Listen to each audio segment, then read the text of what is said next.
네, 안녕하십니까.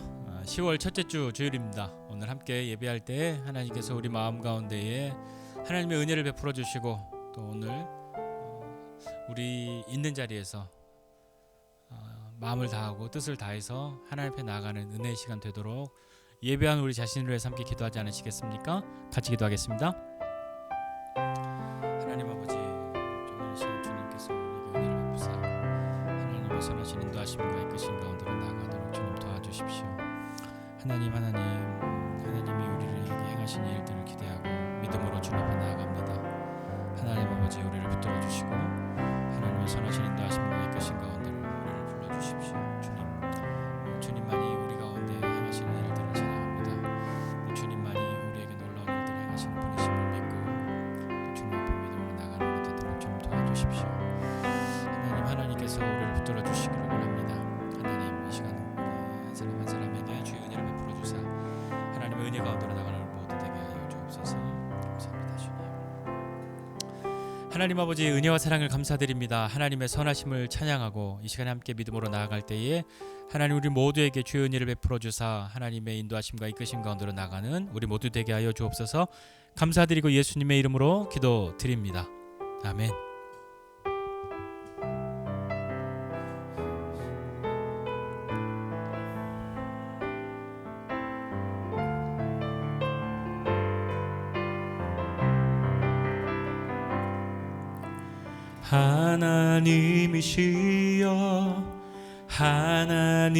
하나님이시여 주는 나의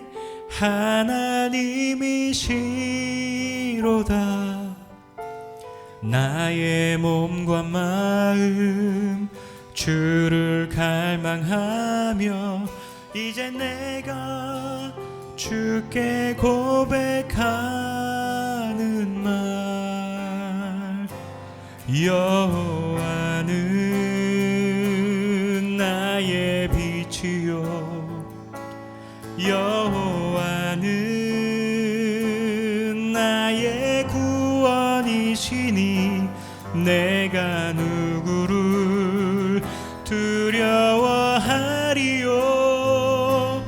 여호와는 생명의 피난처시니 주의 인자가 생명보다 나음으로 내 입술이 여호와를 찬양하리. 내 평생에 주를 찬양하며 주의 이름으로 내 손 들리라.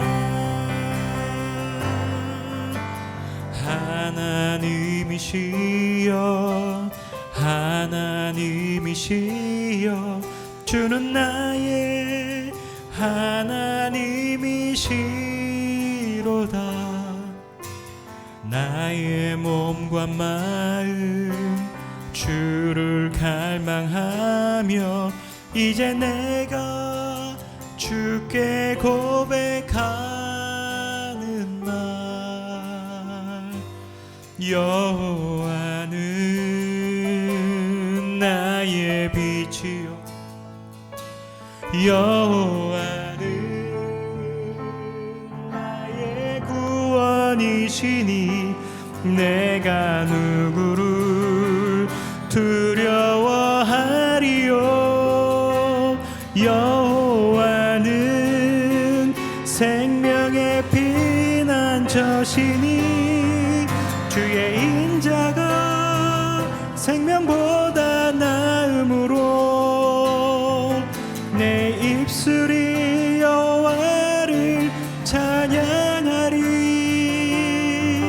내 평생에 주를 찬양하며 주의 이름으로 내 손들. 주의 인자가 생명보다 나음으로 주의 인자가 생명보다 나음으로 내 입술이 여호와를 찬양하리. 내 평생에 주를 찬양하며 주의 이름으로 내 손 들리라.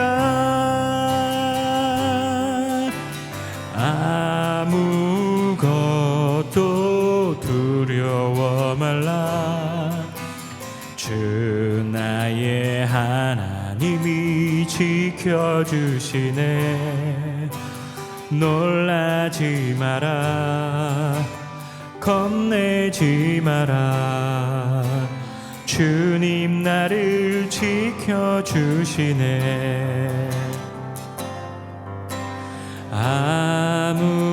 아무것도 두려워 말라. 주 나의 하나님이 지켜주시네. 놀라지 마라. 겁내지 마라. 주님 나를 지켜주시네. 내 맘이 힘에 겨워 지칠지라도 주님 나를 지켜주시네. 세상의 험한 풍파 몰아칠 때도 주님 나를 지켜주시네. 주님은 나의 산성, 주님은 나의 요새, 주님은 나의 소망, 나의 힘이 되신 여호와. 주님은 나의 산성, 주님은 나의 산성, 주님은 나의 요새, 주님은 나의 소망, 나의 힘이 되신 여호와. 주님은 나의 산성, 주님은 나의 산성, 주님은 나의 요새, 주님은 나의 소망, 나의 힘이 되신 여호와.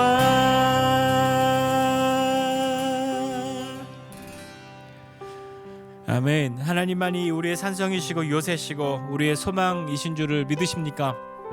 그 하나님 의지하는 사람 어디에 있어도 흔들림 없는 삶을 살아야만 할 것 같은데, 나는 하나님을 의지하는 것 같은데 때때로 흔들리고 있는 내 마음과 우리의 인생을 볼 때 나는 믿음이 없는 사람인가 하는 그런 마음과 생각이 들어올 때도 있지 않습니까? 우리의 마음의 소원은 항상 큰 믿음, 흔들림 없는 믿음이기를 소원하지만 그것조차도 우리가 지킬 수 없는 사람이라는 것을 다시 한번 주님 앞에 고백하고, 오늘도 우리에게 흔들리고 있는 마음들, 연약한 몸과 또 연약한 우리의 여러 가지 마음의 상태들 하나님 앞에 다시 한번 올려드리시지 않겠습니까? 하나님 저를 붙들어 주십시오. 흔들림 없는 주님 앞에 그런 믿음 가지고 싶으나 그 마음의 소원은 있는데도 하나님, 우리는 너무 연약하고 주님의 도우심 없이 내 믿음 하나 지키기도 참 쉽지 않습니다. 하나님, 이러한 나를 긍휼히 여겨주시고 붙들어 주십시오. 주님의 붙드심 가운데로 믿음으로 나아가는 사람 되도록 하나님 도와주십시오. 그렇게 함께 기도하지 않으시겠습니까? 주님 우리를 붙들어 주시고 다시 세워주실 것입니다. 함께 기도하겠습니다. 하나님 아버지, 주의 은혜 가운데로 우리를 붙들어 주시고 하나님 믿음으로 나가는 사람들 되기를 원합니다. 하나님, 우리는 흔들림 없는 믿음, 그런 굳건한 믿음 가운데로 나가기를 소원하나, 하나님 우리 인생 가운데에 하나님께서 행하시는 그 일들이 무엇인지 알려 주옵소서. 하나님, 우리는 내 믿음조차도 스스로 지키기 어렵고 내 믿음조차도 흔들림 없다고 자신할 수 없는 그런 상황 가운데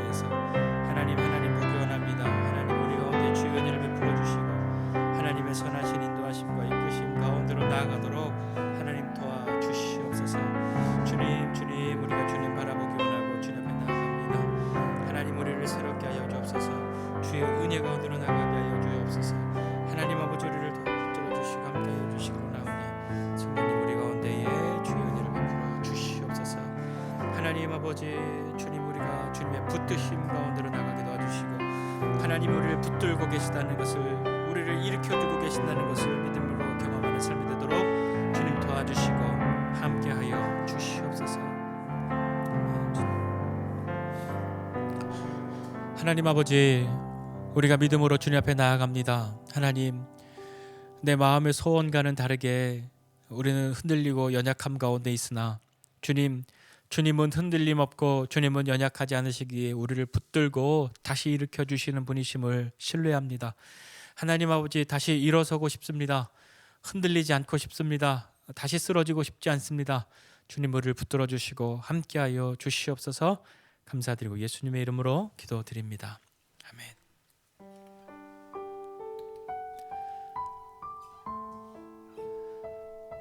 그 하나님이 우리와 함께 하십니다. 십자가로 믿음으로 함께 나아가십시다.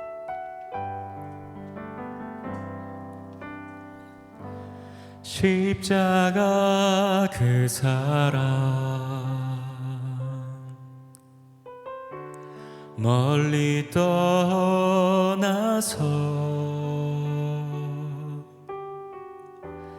무너진 나의 삶 속에 잊혀진 주님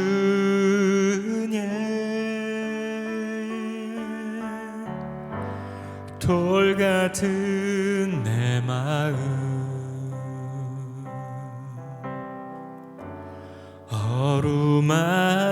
어루만지사 다시 일으켜 세우신 주를 사랑합니다.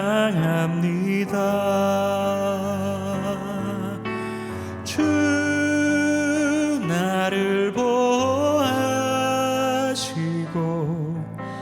날 붙드시리. 나는 보배롭고 존귀한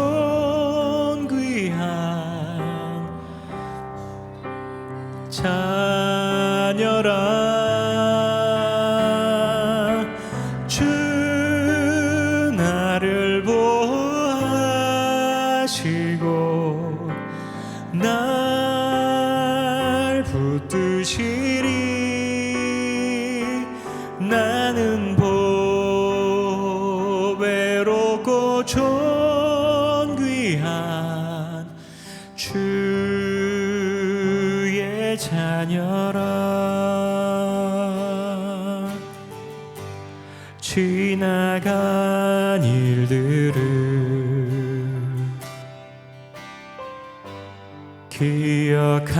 기억하지 않고 이전에 행한 모든 일 생각지 않으리. 사막과 강물과 길을 내시는 주 내 안에 새 일 행하실 주만 바라보리라. 주 나를 보호하시고 날 붙드시리. 나는 보배롭고 존귀한 주님의 자녀라. 주 나를 보호하시고 날 붙드시리. 나는 보배롭고 존귀한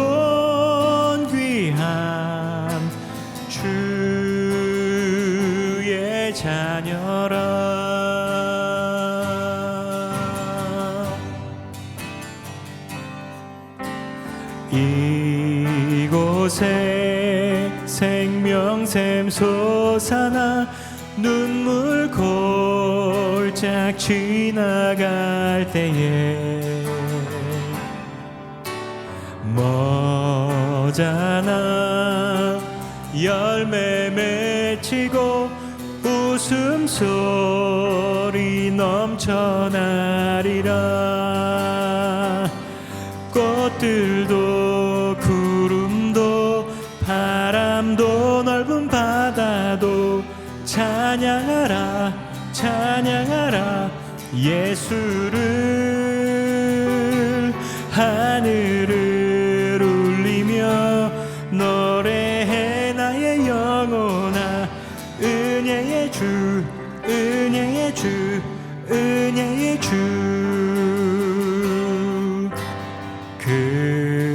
그날에 하늘이 열리고 모든 이가 보게 되리라.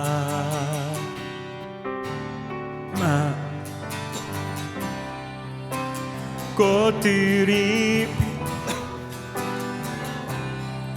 주가 오시리라. 꽃들도 구름도 바람도 넓은 바다도 찬양하라 찬양하라 예수를. 하늘을 울리며 노래해 나의 영혼아 은혜의 주 은혜의 주.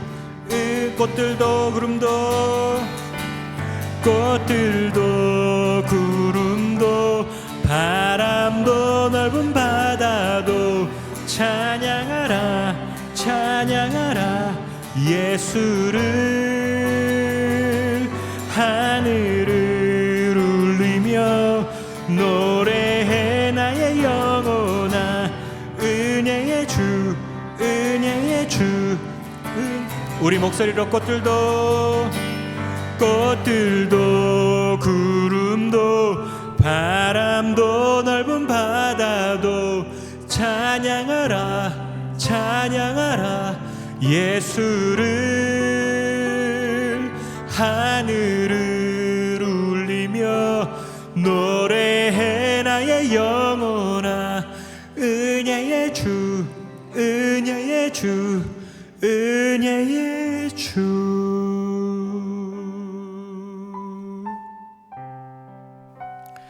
하나님 아버지, 참으로 주님은 우리에게 선하심을 베푸시는 은혜의 주님이십니다. 하나님, 은혜는 우리가 마땅히 주님 앞에 맡겨놓은 것을 내어달라 하는 것이 아니라 받을 수 없는, 자격 없는 사람에게 베푸시는 것임을 기억하고, 우리가 하나님 앞에 은혜를 요구할 자격이 없으나 예수님께서 우리를 위하여 십자가에 죽으심으로 하나님께서 우리에게 은혜 베푸심을 믿고 주님 앞에 나아갑니다. 하나님, 우리 한 사람 한 사람에게 은혜를 베푸사 하나님의 선하신 인도하심과 이끄심 가운데로 나가게 하여 주옵소서. 오늘도 우리 가운데 함께하여 주심을 감사드리고 예수님의 이름으로 기도드립니다. 아멘. 오늘 하나님 말씀은 사무엘하 9장 5절부터 8절까지 김은지 어린이가 성경 봉독해 주시겠습니다. 다윗 왕이 사람을 보내어 로드발 암미엘의 아들 마기를 집에서 그를 데려오니 사울의 손자 요나단의 아들 무비보셋이 다윗에게 나와 그 앞에 엎드려 절하매 다윗이 이르되 무비보셋이야 하니 그가 이르기를 보소서, 당신의 종이니이다. 다윗이 그에게 이르되 무서워하지 말라. 내가 반드시 내 아버지 요나단으로 말미암아 내게 은총을 베풀리라.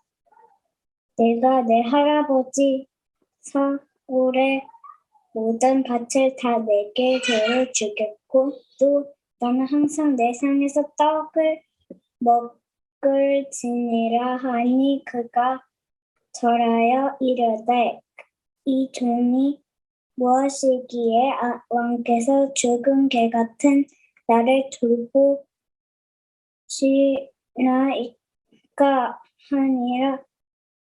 사무엘하 5장 5절에서 8절 말씀. 아멘. 감사합니다. 기도하겠습니다. 하나님 아버지 은혜와 사랑을 감사드립니다. 하나님 우리에게 베푸시는 주님의 은혜가 크고 크십니다. 하나님 믿음으로 주님 앞에 나오면서 또 귀한 예물 드립니다. 드려진 예물 가운데에 하나님 우리의 믿음이 더욱 자라나게 도와주시고 또 오늘 특별히 선교헌금하면서 함께 선교사님들에서 마음을 모을 때에 하나님 선교사님을 향한 그 사랑의 마음들이 우리의 삶 가운데도 매일같이 경험되어지게 하여 주시고 우리도 복음 전하는 사람으로 부르셨다는 것을 잊지 말고 우리에게 주신 때에 마땅히 복음을 전하는 삶을 살아가는 우리 모두가 되게 하여 주옵소서. 비록 지금은 선교제 나가서 그렇게 복음을 전하는 사람은 아닐지라도 마음으로 또 기도로 함께 선교지의 삶을 살아가게 도와주시고 그것이 우리에게 은혜와 복이 되는 삶이 될 수 있도록 주님 베풀어 주시고 함께하여 주시기를 원합니다. 오늘 이 시간에 또 주님 앞에 우리 연약한 몸과 마음들을 위해서 기도하오니 하나님 아버지 또 육체의 질병이 있고 또 마음의 아픔이 있는 사람들 주님 붙들어 주시고 함께하여 주셔서 주의 은혜 가운데로 담대히 나아갈 수 있는 사람들 되도록 주님 도와주십시오. 주님께서 주시는 힘, 새 힘 얻는 사람 될 수 있도록 주님 은혜를 베풀어 주시기를 원합니다.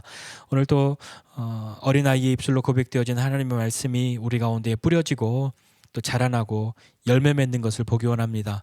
하나님 아버지 오늘 이 시간 우리 가운데 함께하여 주시옵소서. 감사드리고 예수님의 이름으로 기도드립니다. 아멘. 아멘. 오늘은 사무엘하 9장 말씀을 전체를 한번 쭉 보면서 같이 은혜를 좀 나누고자 합니다. 오늘 본문은 9장의 내용은 그거죠. 다윗이 자신을 사랑했던 자신과 언약을 맺었던 요나단의 아들 무비보셋이 아직 살아있다는 이야기를 듣고 그를 찾아서 그에게 은총을 베풀겠다 하는 그런 이야기를 하고 있는 것입니다. 오늘 말씀을 통해서 하나님께서 우리에게 베푸시는 은총, 은혜 그것이 무엇인지 다시 한번 깊이 생각하고 믿음으로 나아가는 우리 되었으면 좋겠습니다. 보통의 권력자들은요, 권력을 잡으면 어떻게 하죠? 보통의 사람들은 뭐 잘 쓰기도 하지만 때로는 자신에게 주어진 권력을 부당하게 그렇게 개인적인 보복이나 이런 데 사용하기도 합니다. 고대의 왕국뿐만 아니라 뭐 요즘은 또 요즘이라고 안 그렇습니까? 다 힘이 생기면 다 옳은 일, 선한 일 하는 듯 하지만 마음속에 너 내가 나중에 막 그러면서 자기가 힘이 생겼을 때 개인적으로 그렇게 반대했던 사람이나 그런 사람들에게 악을 행하는 수많은 일들을 우리가 경험하지 않았습니까? 다윗은 지금 현재 형편이 어떻습니까? 이제 유다의 왕뿐만 아니라 이스라엘의 전체 이스라엘의 왕이 되고 주변 사방에 있는 모든 이방 민족들을 제압하고 평정하고 그들을 종으로 삼고 그들이 조공을 바치고 다윗이 어디로 가든지 하나님이 함께 계셔서 그를 이기게 하시는 그런 때가 계속되고 있는 거죠. 그리고 그는 그의 백성들에게 정의와 공의를 행하는 그런 때를 지금 살고 있는 겁니다. 그러던 어느 날에 다윗이 사울의 집에 아직도 남은 사람이 있느냐라고 물어본 거죠. 그 이야기를 들은 사람들의 마음은 어떤 생각이 들었을까요? 사울이 다윗에게 어떤 일을 행했는지 이 사람들은 다 알고 있잖아요. 그러니까 야 이제 좀 나라가 안정이 되고 뭔가 이렇게 되니까 드디어 다윗이 뭔가 하려고 하는구나 하는 생각을 하는 사람도 있었을 거죠. 이제 사울을 향해서 복수를 하려나 싶었을 겁니다. 그러나 다윗은 복수를 하려는 것이 아니라 내가 요나단 때문에 누구든지 남은 사람에게 은총을 베풀려고 한다 이렇게 말하는 거죠. 여기서 은총이라는 말은 히브리말 헤세드라는 건데 헤세드는 우리가 보통 하나님의 뭐 인자, 자비 할 때 헤세드를 많이 써요. 그리고 이 말은 때로는 뭐 은혜, 은총 이런 말로도 번역이 되기도 합니다. 헤세드는 기본적으로 헤세드는 하나님의 성품인 거죠. 그 하나님의 헤세드를 베풀겠다라고 다윗이 이야기하고 있는 거예요. 근데 사울의 집에 종이 한 사람이 있었어요. 이름은 시바입니다. 근데 이 보통 종이 아니죠. 왜 보통 종이 아니냐면 뒤에도 나오지만 이 사람은 아들이 15명이나 있어요. 그리고 이 사람 집에 종이 20명이나 있는 거예요. 종에게 종이 있어요. 이것만 봐도 이 종은 노예가 아니라는 걸 알 수 있겠죠. 보통의 노예가 아니라 이 시바는 사울의 재산을 맡아서 관리할 만큼 실력 있고 나름의 어떤 지위를 가지고 있는, 그러니까 종이라고 표현하고 있지만 사울의 종이지만 뭐 일종의 고급 관리일 수도 있는 거예요. 우리가 창세기 요셉이 그 옥에 갇혔을 때 거기에 뭐 빵 굽는 사람, 뭐 술 맡은 사람이라고 와서 우리는 빵 공장에서 일하는 사람, 뭐 술 공장에서 이렇게 일하는 사람이라고 생각하기 쉽지만 쉽게 말하면 그것을 맡은 장관인 거죠. 예, 그런 급으로 생각할 수 있는 것처럼 오늘 여기 시바도 그냥 단순한 노예가 아니라 사울의 집에, 사울의 왕국에서 뭔가 역할을 감당했던 그런 사람인 거죠. 그가 다윗 앞으로 나온 거예요. 다윗이 불렀어요. 시바가 있다는 것을 알고 다윗을 불렀더니 다윗 앞에 나가서 예, 당신의 종입니다 라고 이야기해요. 근데 이걸 보면 아니 어떻게 이 시바는 사울의 종이었고 사울의 관리였으면서 그의 신하였으면서 이 다윗 앞에 나와서 당신의 종이라고 이렇게 이야기하지? 라고 생각해서 이 시바가 변절했나? 뭐 이렇게 생각할 수도 있지만 뭐 왕 앞으로 나가면 뭐 고개를 뻣뻣이 들고 이렇게 할 수 있는 게 아니니까 왕 앞에 고개를 숙이고 예, 말씀하십시오, 제가 듣겠습니다 라는 그런 의미로 당신의 종입니다 라고 숙이는 거죠. 그 다윗이 물어보는 거죠. 사울의 집에 아직도 남은 사람이 없냐라고 물어보니까 그 이야기를 들을 때 시바도 여러 가지 생각이 들었을 거 아니에요. 누구 남은 사람 있으면 다윗이 죽이려고 하나? 어떻게 해야 되지? 내가 누군가를 숨겨줬다고 하는 것 때문에 벌 받으면 어떻게 하지? 뭐 많은 생각이 순식간에 많이 지나갔을 텐데 다윗이 이야기합니다. 내가 그 사람에게 하나님의 은총을 베풀려고 한다. 헤세드를 베풀려고 한다라는 거죠. 그 말을 들으니까 시바는 이렇게 얘기했어요. 요나단의 아들 하나가 있습니다. 그런데 그는 다리를 저는 사람입니다. 이 말의 뜻은 뭐 여러 가지가 있겠지만 시바는 똑똑하니까 우리가 상상해 볼 수 있는 건 요나단에게 아들이 하나 있는데, 그러니까 사울의 집안에 한 사람이 남아 있는데 이 한 사람이 남아 있다라고 하는 것은 어떤 의미냐면 적어도 지금 다윗은 온 이스라엘의 왕이지만 이 직전까지 유다의 왕이었잖아요. 그리고 나머지 10지파는 베냐민 지파를 중심으로 해서 사울을 추종하는, 사울을 따르는, 아니 우리 집안에서 왕이 있었는데 갑자기 저쪽으로 갈 수 없잖아요. 그러니까 계속해서 사울의 후손들이 사울의 집안에서 왕이 나오기를 꿈꾸는 사람들이 있었을 거란 말이에요. 그러니까 후손이 누군가가 남아있으면 그 후손이 중심이 돼서 뭔가 씨앗이 돼서 그 사람을 중심으로 사람들이 모일 수 있잖아요. 그러니까 과거에는 새로운 왕국이 생기면 이전의 왕조의 자식들은 다 죽여버리잖아요. 왜 죽이냐면 단지 미워서가 아니라 반역의 씨앗이 될 수 있으니까 그들을 죽이는 거였잖아요. 시바가 그런 생각을 했는지 아닌지는 알 수 없지만 요나단의 아들이 하나 있습니다. 그런데 다리를 절어요 라고 굳이 이야기한 건 장애가 있으면 그 고대 왕국에서는 왕으로 설 수가 없거든요. 뭐 왕으로 서는 것뿐만 아니라 보통의 이렇게 일상의 생활조차도 제한이 많고 다 숨기고 그렇게 하던 시절이었기 때문에 하나가 있습니다만 왕이 될 수 없다고, 반역의 씨앗이 되기는 많이 부족하다고, 그런 의미가 있을 수도 있겠죠. 그리고 또 하나는 그렇게 하나 있습니다. 근데 되게 불쌍해요. 라고 하는, 이렇게 아주 지금 힘들고 어려워요 하는 이야기가 마음이 숨어 있을 수도 있죠. 잘 보세요. 시바의 말을 어저께 성경 보면서 시바의 말을 들으면서, 이게 발음은 잘 하셔야 되는데 세게 듣지 마세요. 시바의 말을 들으면서 시바가 그 요나단의 아들이 하나 있습니다만 그는 다리를 접니다. 근데 다윗도요, 어렸을 때 이새가 사무엘에게 이렇게 너 아들 다냐? 하니까 아니요, 아직 막내가 하나 있습니다만 그는 들판에서 양을 지킵니다. 그게 저는 살짝 오버랩이 되면서 다윗이 아버지가 한 그 말을 들을 수는 없었겠지만 무비보셋과 다윗이 그런 비슷한 뉘앙스의 이야기를 듣고 있었던 것은 아닐까 하는 생각을 해봤어요. 무비보셋은 누구냐면요, 요나단의 아들이죠. 그는 왜 다리를 절게 되었냐면 그가 5살 때 길보아 전투에서 사울과 요나단이 죽잖아요. 블레셋 사람들에게 죽임을 당해요. 전사한단 말이에요. 근데 그때 왕과 왕의 아들이 죽었다고 하니까 나라에 큰 일이잖아요. 그러니까 이 블레셋 사람들이 더 쳐들어오거나 어떤 피해가 있을 수 있으니까 궁에 있는 사람들이 다 도망을 갔는데 유모가 요나단의 아들을 데리고 도망가다가 어떤 일이 벌어졌는지 알 수 없지만 그때 다쳐서 5살짜리 아이가 2다리를 다 못 쓰게 되는 그런 큰 일을 겪은 거죠. 근데 어지간해서 이렇게 2다리를 절 만큼 5살짜리 아이를 유모가 건사하고 도망가야 할 만큼 급박한 상황이었단 말이에요.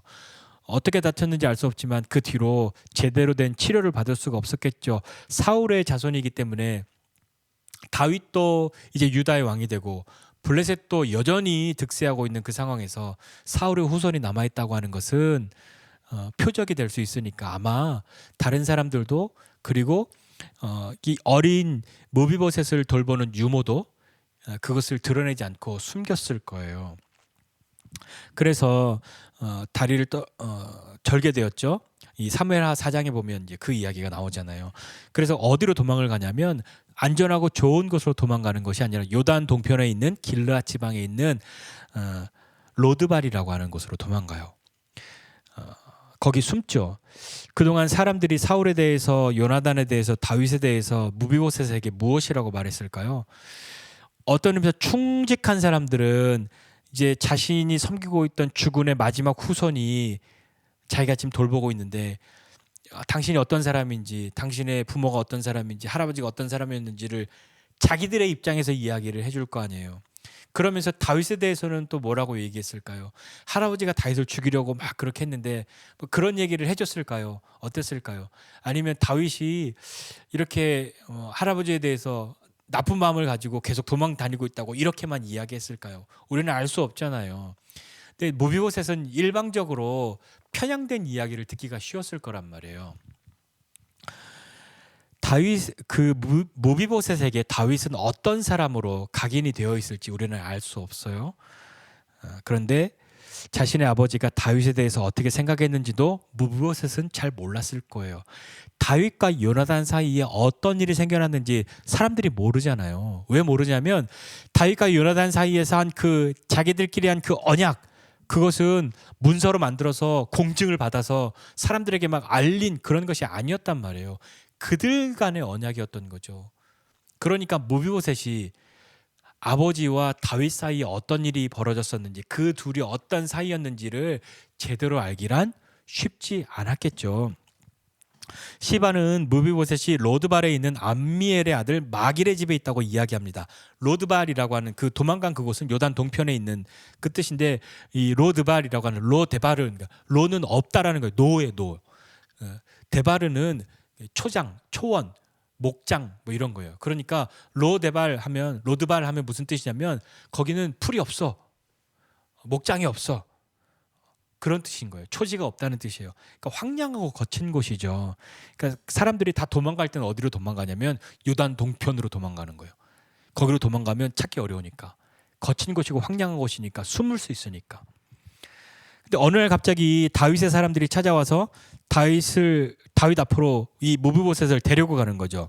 무비보셋이요, 그 로드발에 살고 있었는데 5살 때 도망가서 살고 지금은 나이가 몇 살인지 알 수 없지만 그에게 어린 아들 미가가 있다고 할 정도가 되니까 적어도 만 20여 년쯤은 지났을 거란 말이에요. 거기에 숨어 살고 있었던 이 무비보셋에게 다윗의 사람들이 찾아왔어요. 그리고 다윗에게로 가자 이야기하는 거예요. 무비보셋이 어떤 마음이 들었을까요? 드디어 때는 왔다, 내가 뭔가 이제 회복되는구나, 그런 생각 들었을까요? 아니죠. 그런 생각 갖기가 어렵죠. 얼마나 무서웠을까요? 얼마나 두려웠을까요? 5살 때부터 지금까지 숨어 지내다시피 했는데 왜 갑자기 다윗이 자기를 찾는지, 왜 다윗 앞으로 자기가 불려나가야 하는지 얼마나 많은 생각이 들었을까요? 그럼 무비보셋이 다윗 앞에 나아갑니다. 그를 향해서 다윗은 이야기하죠. 뭐라고 이야기하냐면 이름을 불러요. 무비보셋 이렇게 부릅니다. 무비보셋이 다윗 앞에 엎드렸을 거 아니에요. 그때 거기다 대고 네가 사울의 손자냐? 그렇게 얘기했으면 얼마나 무서웠을 거예요. 우리가 할아버지가 다윗을 죽이려고 했는데 그것 때문에 다윗이 날 불렀구나라고 그렇게 알았을 것이고, 네가 요나단의 아들이냐? 이렇게 말하면 아니 왜 우리 아버지를 얘기해 막 그러면서 얼마나 무서웠을 거예요. 근데 네가 무비보셋이냐? 무비보셋 이렇게 이야기하면서 그의 첫 마디는 무서워하지 말라였습니다. 그리고 이야기하죠. 내가 반드시 내 아버지 요나단으로 말미암아 내게 은총을 베풀리라. 그렇게 말하면서 이 무비보셋의 반응을 살핀 것이 아니라 그렇게 말하고서 이렇게 곧바로 이야기합니다. 뭐라고 얘기하냐면 내 할아버지 사울의 모든 밭을 다시 도로 너에게 줄 것이다. 그리고 너는 항상 내 상에서 떡을 먹을 것이다. 이렇게 이야기하죠. 잘 보세요. 무서워하지 말라라고 이야기하잖아요. 근데 하나님은 대부분 성경에 보면 하나님 혹은 하나님의 사자들이 사람들을 향해 찾아왔을 때 제일 먼저 하는 이야기는 무서워하지 말라, 두려워하지 말라였어요. 왜냐하면 은혜를 베푸는 사람은 겁을 주지 않아요. 무서움을 주지 않는다고요. 하나님께서 우리에게 은혜 베푸실 때 우리를 향해서 막 겁을 줘가면서 소위 말해서 겁박하면서 막 우리가 막 어쩔 줄 모르고 벌벌 떠는데 그렇지만 나는 은혜를 베풀게 그러시지 않는단 말이에요. 무서워 떨고 있는 우리에게 두려워하지 말라, 무서워하지 말라라고 말씀하시는 거죠. 두려움 속에서 내가 주는 걸 받고 그래 너는 계속해서 나를 좀 무서워하고 내가 쳐다보면 벌벌 떨어야 돼 그렇게 하지 않는단 말이에요. 무비보셋이 절하고 이렇게 이야기하죠. 이 종이 무엇이길래 죽은 개 같은 나를 돌보십니까? 여기 죽은 개 같은 나인데 원래가 무비보셋이 했던 말의 순서를 보면 나 같은 죽은 개예요. 죽은 개 같은 나가 아니라 나는 죽은 개인데 좀 약간 뉘앙스가 달라요. 나 같은 이 죽은 개를 어찌 돌아보십니까? 라고 이야기하죠. 다윗도요. 우리 바로 이 앞장에서 봤을 때 하나님께서 그에게 언약을 하시고 크고 놀라운 일을 행하실 때 다윗도 고백하잖아요. 하나님 제가 뭐라고 나를 여기까지 이렇게 인도하십니까? 라고 말했던 것처럼 다윗은 무비보셋을 향해서 그렇게 은총을 베풀겠다 이렇게 하겠다라고 이야기하죠. 그리고 시바에게도 그것을 명령해요. 그래서 사울과 그의 온 집에 속한 것은 다 내가 너의 주인의 아들에게 이 무비보셋에게 주었고 너와 내 아들들과 내 종들은 무비보셋을 위해서 땅을 갈고 거두어서 내 주인의 아들에게 양식을 대주어 먹게 하라. 시바가 왕의 명령대로 하겠고 또 무비보셋은 예루살렘에 살면서 왕자처럼 왕의 상에서 먹는 거죠. 물론 이 이야기를 약간 조금 다른 시각에서 볼 때 이렇게 선하고 좋은 것으로만 평가하지 않고 다윗이 무비보셋을 볼모처럼 예루살렘에 붙잡아두고 혹시라도 될 반역의 씨앗들을 차단한 것이다 라고 볼 수도 있어요. 그렇게 생각하는 경우도 있고 만약에 정말 다윗이 무비보셋을 향해서 그렇게 요나단과의 언약을 지키려고 했다면 왜 이제서야 이렇게 15년 20년이 지나고 난 다음에 왜 이때서야 하는 거야? 라고 이야기하는 시각도 있어요. 그것이 맞다 틀리다라고 다 말할 것은 아닌데 다 그렇게 볼 수 있고 그 안에서 어떤 마음들이 있는지 또 이야기할 수 있죠. 그런 것은 오늘은 그 시각이 아니라 그냥 좀 소위 말해서 그냥 평이하고 선하게만 한번 좀 보자고요. 은혜는요 이런 거죠. 은혜는 아무런 조건 없이 베푸는 거잖아요. 받을 수 없는 사람이 그러니까 받을 자격이 없는 사람에게 베푸는 것이 은혜죠. 마땅히 받을 자격이 있어라고 해서 받았다면 그것은 은혜가 아니라 그건 뭐예요? 상이죠. 상 받은 거지 은혜 받은 게 아니죠. 은혜는 상이 아닙니다. 다윗은 어찌 보면 자신을 죽이려고 한 사람의 손자 그러나 절친의 아들 이 무비보셋에게 헤세드를 은혜를 은총을 베푸는 거죠. 그 이유는 뭐냐면 무비보셋이 다윗에게 무엇인가 충성스럽고 충직한 다윗에게 기쁨이 될 만한 다윗에게 이득이 될 만한 어떤 일을 해 주었기 때문이 아니잖아요. 그 이유는 요나단 때문인 거죠. 다윗도 이야기하잖아요. 내가 요나단으로 말미암아라고 연거푸 이야기한단 말이에요. 은총을 베풀겠다고. 그에게 받은 사랑 때문에 또 그와 맺은 언약 때문에 무비보셋에게 다윗은 헤세드를 베풉니다. 사무엘상 20장에 보면요, 다윗과 요나단 사이에 언약이 나와요. 이렇게 이야기하죠. 20장 14절 15절에요. 너는 내가 사는 날 동안에 여호와의 인자하심을 내게 베풀어서 나를 죽지 않게 할 뿐 아니라 여호와께서 너 다윗의 대적들을 지면에서 다 끊어버리신 때에도 너는 내 인자함을 내 집에서 영원히 끊어버리지 말라. 그리고 41절 42절에도 보면요, 다윗이 곧 바위 남쪽에서 일어나서 땅에 엎드려 3번 절한 후에 서로 입맞추고 같이 울되 다윗이 더욱 심하더니 요나단이 다윗에게 이르되 평안히 가라. 우리 두 사람이 여호와의 이름으로 맹세하여 이르기를 여호와께서 영원히 나와 너 사이에 계시고 내 자손과 내 자손 사이에 계시리라 하였느니라 하니 다윗은 일어나 떠나고 요나단은 성읍으로 돌아가니라. 그들은 이렇게 서로 언약하였단 말이에요. 서로의 가족을 지켜주기로 그렇게 언약하였던 거죠.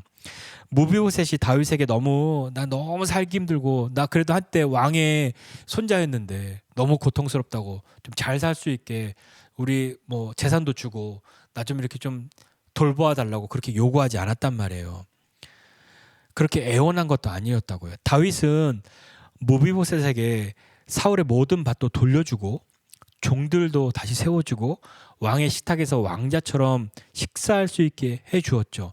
무비보셋 입장에서는요, 어떻게 생각해 보면 다윗이 자기를 죽이지 않은 것만으로도 사실은 황송할 수 있잖아요. 그런데 자기 아버지 요나단 때문에 은총을 베풀겠다라고 하는 말, 무비보셋은 어떻게 들렸을까요? 여러분이 무비보셋이라고 생각해 보세요. 할아버지 아버지가 다 죽었어요. 블레셋과 전쟁에서 죽었고 그 틈에 다윗이 왕이 되었어요. 나는 숨어 살았어요. 사람들이 나에게 이야기했어요. 할아버지와 다윗은 원수였다고. 근데 아버지와 다윗 사이를 잘 몰라요. 그러니까 편향적인 이야기를 들을 수밖에 없었지 않겠어요? 그를 돌보아 주었던 사람은 사울 편에 있었던 사람들이잖아요. 사울이 왜 죽었는지 아냐고. 다윗 때문에 죽은 거라고. 그 이야기를 듣고 자란 이 무비보셋이 다윗에게 불려나갔을 때 그는 어땠겠냐고요. 그런데 그 다윗이 너의 아버지 요나단 때문에 내가 은총을 베풀겠다. 무비보셋 이게 무슨 소리지?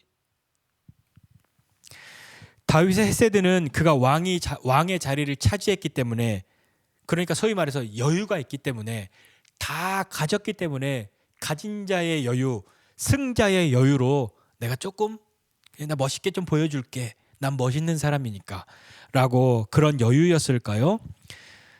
이 은혜는 도대체 무엇이란 말입니까?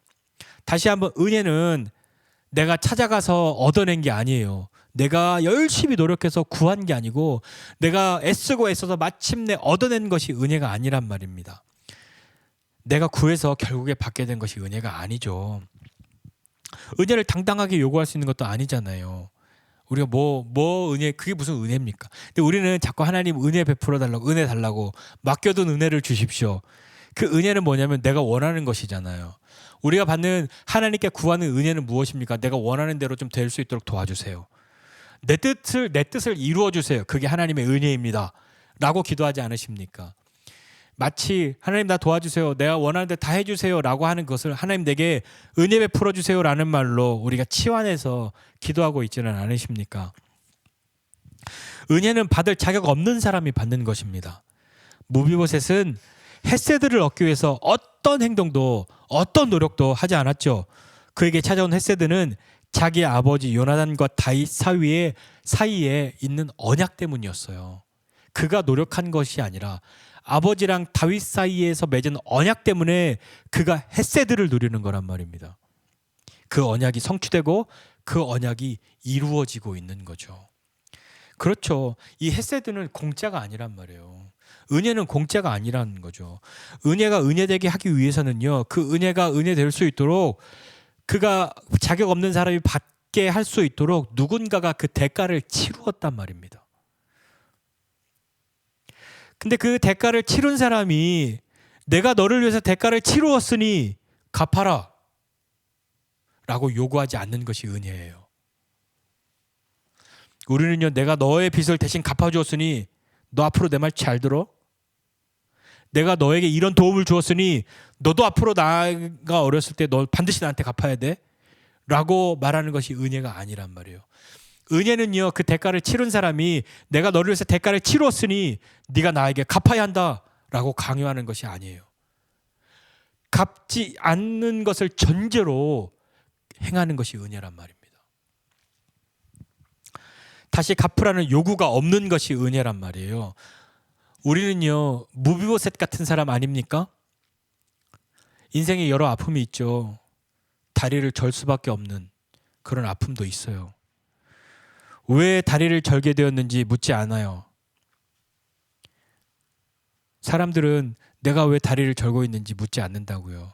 왜 아파하는지, 뭐에 고통스러워하는지, 왜 그렇게 힘든지 묻지 않아요. 관심 없어요. 그리고 너는 다리를 저는구나. 보이는 것으로 평가하고 판단하죠. 무비보셋은요, 다리를 절고 그 황량한 곳, 풀이 없는 그곳 로드발에서 지내야만 했어요. 숨어 있어야만 했단 말입니다. 그 무비보셋이 그 장성하는 동안에 그의 마음속에 어떤 일이 생겨났는지, 어떤 생각을 했는지, 그가 다른 사람에게 말할 수 없는 아픔이 무엇인지 사람들은 관심이 없다고요. 그도 이야기하잖아요. 나는 죽은 개인데 왜 나를 돌보십니까? 나 같은 죽은 개가 무슨 가치가 있다고, 무슨 미래가 있다고 그렇게 은총을 베푸냐고. 우리는 하나님 앞에 그렇게 이야기하지. 하나님에게 우리가 하나님께 어떤 은혜를 받았다라고 할 때는 나는 받을 만해. 그래서 우리가 은혜를 받습니까? 우리가 받는 은혜가 무언가요? 하나님은 우리를 아시죠. 마음의 상처와 꽁꽁 숨겨왔던 과거, 그것이 그런 걸 가진 채로 자기만의 로드발에 숨어 살고 있다는 것을 하나님이 아십니다. 그런 사람을 부르시죠. 다윗이 로드발에 숨어있던 무비보셋을 찾아 불러낸 것처럼 우리를 부르신단 말입니다. 그리고 부르셔서 겁을 주고 두려움과 공포에 떨게 하시는 것이 아니라 두려워하지 말라, 무서워하지 말라 말씀하는 거죠. 나는 너에게 헤세드를, 나는 너에게 은총을, 나는 너에게 은혜를, 나는 너에게 인자를, 자비를 베푸는 하나님이다 라고 말씀하시고 그분이 우리에게 베푸시는 거죠. 그분이 베푸시는 이유가 있다면 무엇일까요?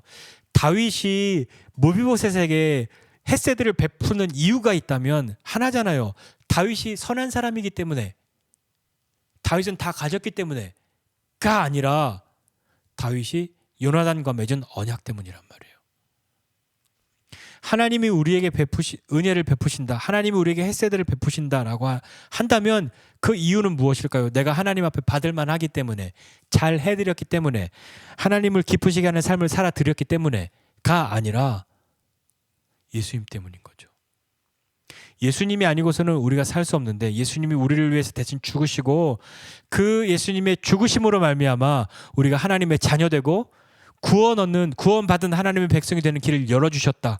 그 길을 열어주셨고 그 새로운 언약을 주신 그 예수님의 죽으심과 십자가 때문에 하나님은 우리에게 오늘 헤세드를 베푸시는 것이란 말입니다. 하나님이 예수님의 죽으심으로 말미암아 죄로 죽을 수밖에 없는 우리에게 은혜를 베푸시는 거죠. 우리에게 행하시는 예수님으로 인하여서 우리는 하나님 앞으로 나아갈 수 있는 은혜를 얻었단 말입니다.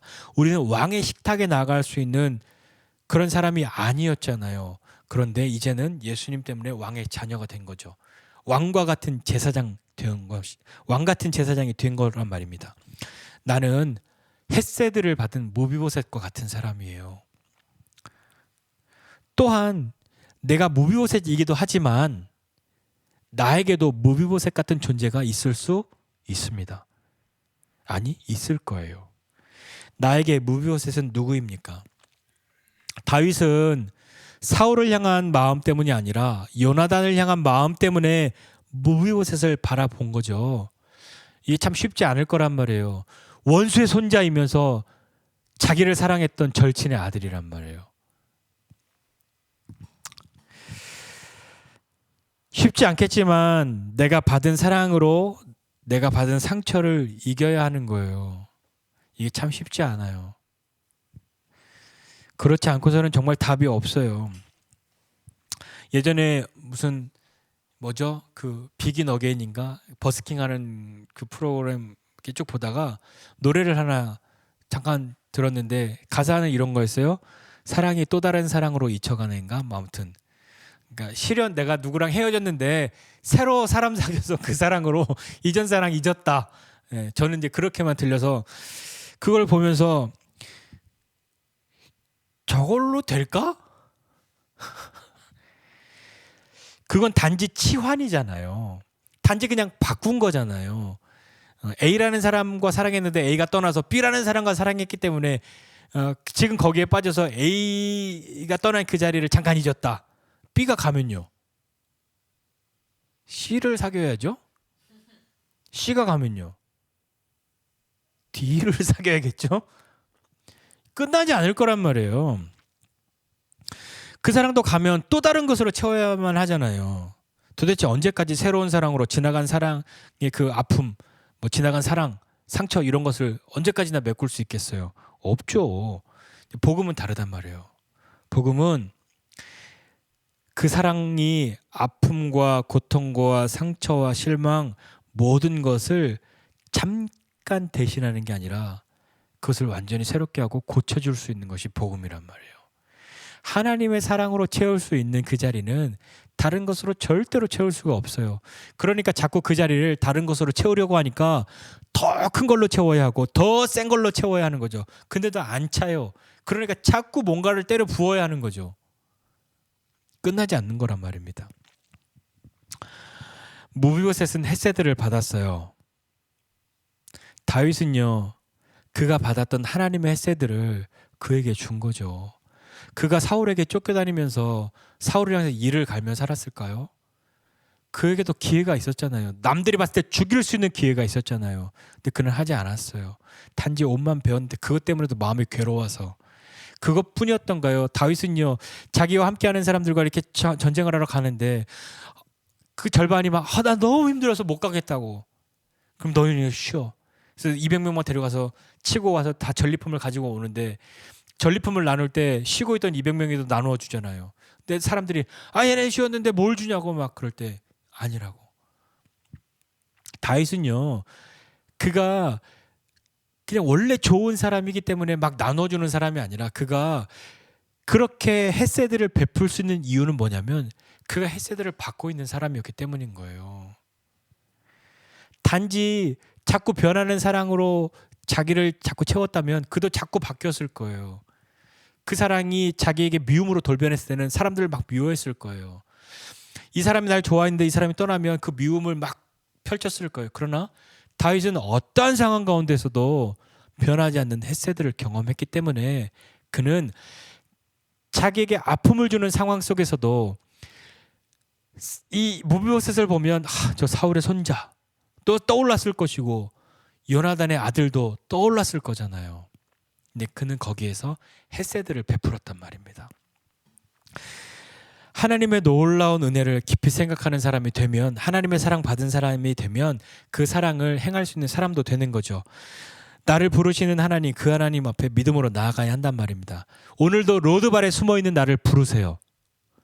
나는 죽은 개 같아. 나는 다리를 다 절어. 나는 어디 나갈 수도 없어. 나는 어디 앞에 설 수도 없어 라고 말하는 나를 향해서 나를 부르신단 말입니다. 그리고 겁주지 않으세요. 놀리지 않으세요. 두려워하지 말라고 이야기하고 그 하나님이 우리에게 헤세드를 베푸시는 거죠. 다 돌어주겠다. 그리고 너는 숨어 살 사람이 아니다. 왕 앞에 나와서 왕의 자녀로 왕자처럼 왕과 함께 식탁을 마주해야 한다 라고 부르시는 거란 말입니다. 주님이 오늘 우리를 부르십니다. 무비보셋과 같은 나를. 그리고 그 사랑을 경험한 나에게 너에게도 무비보셋이 있다고 그렇게 부르시죠. 그 부르심 앞에 믿음으로 나아가는 저와 여러분 모두가 되시기를 주님의 이름으로 축복합니다. 기도하겠습니다. 하나님 아버지 은혜와 사랑을 감사드립니다. 하나님 오늘 우리에게 내가 원하지 않았던 아픔을 가지고 그 아픔 속에 신음하고 있는 그 상처를 바라보면서 고통받고 있는 무비보셋과 같은 나를 하나님 아십니다. 하나님 그런 나를 찾아오사 나를 부르시고 두려워하지 말라 말씀하시고 나에게 헷세들을 베푸시는 그 하나님을 알게 해주십시오. 하나님이 나를 부르심은 나를 고치시기 위함이고 그 어떤 것으로도 채울 수 없는 나의 그 마음을, 그 어떤 것으로도 고칠 수 없었던 나의 그 마음을 하나님의 헷세드로 바꾸어 주시기 위함인 줄을 믿고 하나님 앞에 나아가게 해주십시오. 죽은 개 같은 나를, 나 같은 이 죽은 개, 이것을 왜 돌보냐고 말했던 이 무비보셋의 마음이 오늘 우리의 마음이라 할지라도 주님이 베푸시는 은혜를 생각하고 믿음으로 나아가게 하여 주옵소서.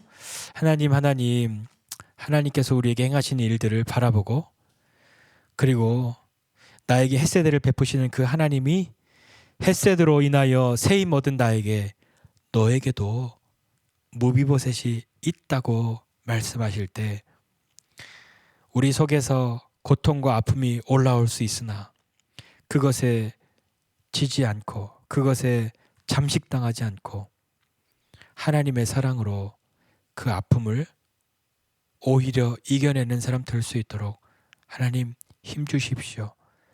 그것이 정말로 우리에게 은혜임을 알게 해 주십시오. 믿음으로 나가는 사람 되기 원합니다. 이제는 우리 구주 예수 그리스도의 은혜와 하나님 아버지의 크신 사랑과 성령님의 함께하심이 하나님의 은혜를 힘입고 다시 한번 믿음으로 일어서고 그 은혜를 나누는 삶을 살고자 하는 우리 모두 위에 이제로부터 영원까지 함께 있을지어다. 아멘.